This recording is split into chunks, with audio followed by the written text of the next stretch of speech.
स्वागत है आप सबका आज के वीडियो में। आज हम कक्षा 9 गणित की प्रश्नावली 2.1 के प्रश्नों को हल करेंगे।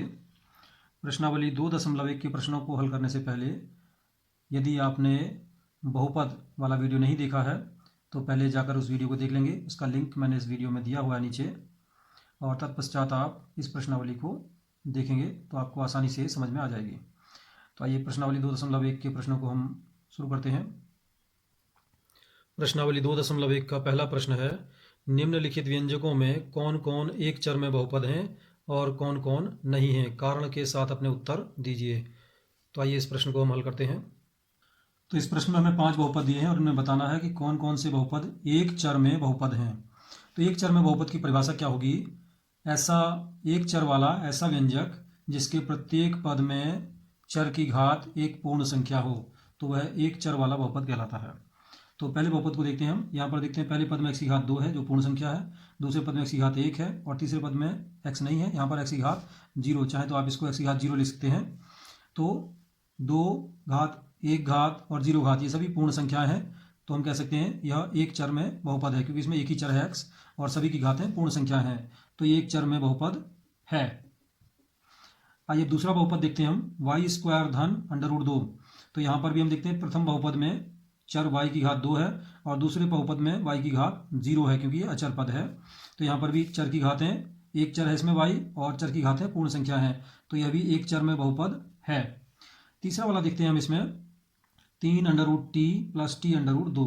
तो प्रथम बहुपद में हम देखते हैं इसमें बहुपद में चर t है और पहले बहुपद में t की घात, इसको हम √ को घात के रूप में बदल लेते हैं पहले, तो इसको हम लिख सकते हैं t की घात 1/2 धन, यहाँ पर इस गुणांक को आगे लिख लेते हैं √2t।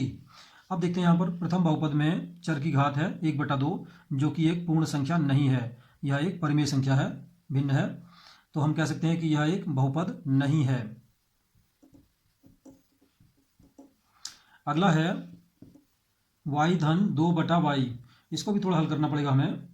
यहाँ पर हो जाएगा y की घात 1 और दूसरा जो हमारा पद है 2, इसको आप लिख सकते हैं 2 गुणा 1/y। अब हम जब इसको y को ऊपर ले जाएंगे तो इसकी घात का चिन्ह बदल जाएगा, तो ये जाएगा y की घात 1, यहाँ पर ऐसे रहेगा धन 2, और यहाँ पर जब नीचे से ऊपर ले जाएंगे तो y की घात का चिन्ह बदल जाएगा, व्युत्क्रम हो जाएगा, तो ऋण 1 हो जाएगा। तो हम देखते हैं ऋण 1 चूंकि ये पूर्ण संख्या नहीं है, अतः यह भी बहुपद नहीं है। तीसरा पांचवा वाला बहुपद देखते हैं हम। इसमें यहाँ पर x की घात 10, y की घात 3 और t की घात 50 है, तो यहाँ पर घातें तो सभी पूर्ण संख्याएं हैं चरों की, लेकिन इस बहुपद में 3 चर हैं, जबकि प्रश्न में हमसे पूछा गया था कि कौन कौन से एक चर में बहुपद हैं। तो एक चर में बहुपद नहीं है, क्योंकि इसमें 3 चर हैं, यद्यपि ये 3 चरों वाला बहुपद है। प्रश्न नंबर 2 है, निम्नलिखित में से प्रत्येक में x² का गुणांक लिखिए। तो आइए इनके गुणांक देखते हैं हम। इसमें x² के क्या क्या गुणांक होंगे सभी में। तो पहला खंड है, इसमें हमें बहुपद दिया है 2 धन x² धन x। इसमें हमें x² का गुणांक बताना है। तो x² वाला पद हमारा ये है और इसका गुणांक, यानी इसके आगे गुणा में कौन सी संख्या लिखी है, इसके आगे गुणा में कोई संख्या नहीं दिख रही है, परंतु हम इसमें गुणा में 1 लिख सकते हैं, इसको 1 x² इसको लिख सकते हैं। तो x² का गुणांक कितना होगा? 1। तो यहाँ ध्यान रखना होगा, जब भी किसी चर का गुणांक कुछ भी नहीं लिखा है आगे तो उसको हम 1 मान सकते हैं। अब इसी तरह दूसरे बहुपद में देखते हैं 2 ऋण x² धन x³। इसमें भी x² गुणांक पूछा है, तो यहाँ x² के आगे गुणा में कौन सी संख्या लिखी है, इसके आगे हम 1 लिख सकते हैं, तो हो जाएगा ऋण 1 x²। तो x² का गुणांक कितना है? ऋण 1, तो यहाँ पर ऋण 1 होगा। इसमें x² के आगे गुणा में कौन सी संख्या है? π/2, तो यहाँ x² का गुणांक हो जाएगा π/2। अब चौथे वाले बहुपद में x² का कोई पद है ही नहीं, तो हम कह सकते हैं कि चाहे तो हम यहाँ पर ऐसा लिख सकते हैं 0 × x², तो हम कह सकते हैं यहाँ पर x² का गुणांक कितना है? 0। तो ये भी ध्यान रखने वाली बात है, यदि किसी बहुपद में चर का गुणांक पूछा और वह चर उपस्थित नहीं है तो उसका गुणांक 0 होगा। प्रश्न नंबर 3 है, 35 घात के द्विपद का और 100 घात के एक पदी का एक एक उदाहरण दीजिए। तो आइए हम लिख लेते हैं। तो 35 घात का द्विपद होगा, तो यहाँ पर हमें ध्यान देना है कि ऐसा बहुपद लिखना है जिसमें चर की घात 35 हो और उसमें 2 पद हों। तो हो जाएगा x की घात 35 और धन, दूसरा पद कुछ भी लिख सकते हैं, इसमें 3 लिख लिया मान लिया, तो x की घात 35 धन 3, तो ये 35 घात का द्विपद हो गया। अब लिखना है इसमें 100 घात का एक पद ही लिखना है, तो इसमें एक ही पद होगा और चर की घात 100 होगी, तो ये हो जाएगा x की घात 100। ये हमारा एक पद का और 100 घात वाला बहुपद हो गया। प्रश्न नंबर 4 है, निम्नलिखित बहुपदों में से प्रत्येक बहुपद की घात लिखिए। तो आइए हम लिखते हैं।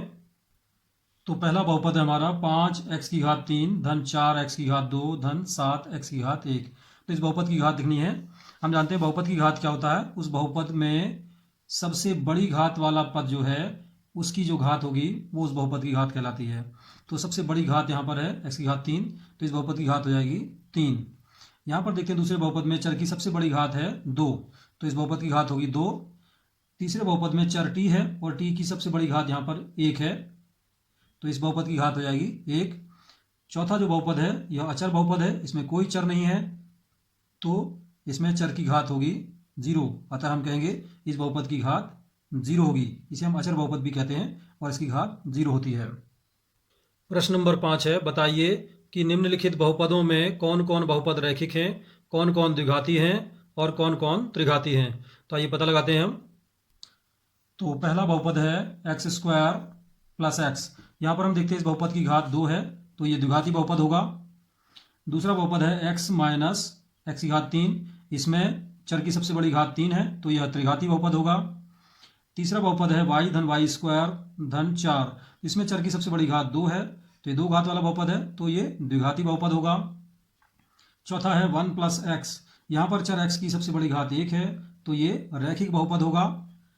पांचवा है 3t, यहाँ पर चर t है और t की सबसे बड़ी घात 1 है, तो यह भी रैखिक बहुपद होगा। और छठा है r की घात 2, तो यहाँ पर चर r की घात 2 है, तो ये द्विघाती बहुपद होगा। और सातवें में है 7x की घात 3, तो यहाँ पर चर की घात अधिकतम घात 3 है, अतः यह त्रिघाती बहुपद होगा। तो इस प्रकार हमारी प्रश्नावली 2.1 पूर्ण होती है।